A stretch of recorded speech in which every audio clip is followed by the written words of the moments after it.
আজি আমি ঐক্যবদ্ধভাৱে কংগ্ৰেছ ৰাইজৰ দল আটাইবিলাকে আজি সদন ত্যাগ কৰিছোঁ। কাৰণ অধ্যক্ষ ডাঙৰীয়াই আজি আমাৰ বিৰোধী পক্ষক অধ্যক্ষৰ আসনৰ পৰা সাংঘাতিক ধৰণে তাচ্ছিল্যসূচক বক্তব্য প্ৰকাশ কৰি অপমান কৰিছে।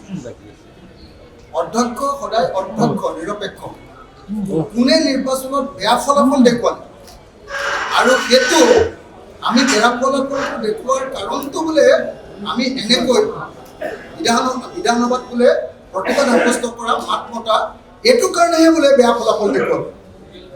এনেকৈ বুলি বিধানসভাৰ অধ্যক্ষ ডাঙৰীয়াই সম্পূৰ্ণৰূপে বিৰোধী দলৰ বিৰুদ্ধে আৰু শাসক পক্ষৰ এজেণ্টৰ নিচিনাকৈ আজি বক্তব্য প্ৰকাশ কৰি আমাৰ সংসদৰ পবিত্ৰতা আজি ধ্বংস কৰিছে।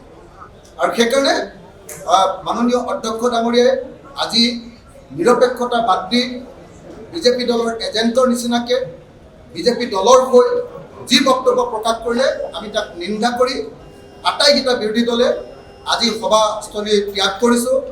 আৰু একেটা সময়তে আমি গোটেইকেইটা বিৰোধী দলে স্পষ্ট ভাষাৰে কৈছোঁ যে আমাক নাৰী সংৰক্ষণ আইন লাগে আৰু এই সংৰক্ষণ 33% নহয় 50% লাগে। কাৰণ এতিয়া দেশত পুৰুষ আৰু নাৰীৰ ভোটাৰৰ সমান সংখ্যা সমান, গতিকে 50% লাগে। আৰু ভৱিষ্যতে ডিলিমিটেশ্যন হোৱাৰ পাছতহে আসন সংৰক্ষণ নাৰীৰ কাৰণে হ'ব, এইটো আমি নামানো।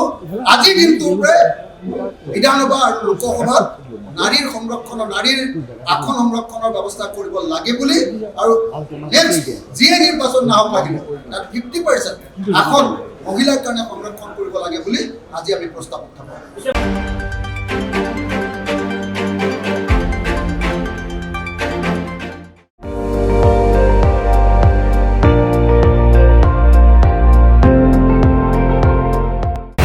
আপুনি চাই আছে ND24, সৰ্বশ্ৰেষ্ঠ নহয় সৰ্বোত্তমৰ দৌৰত।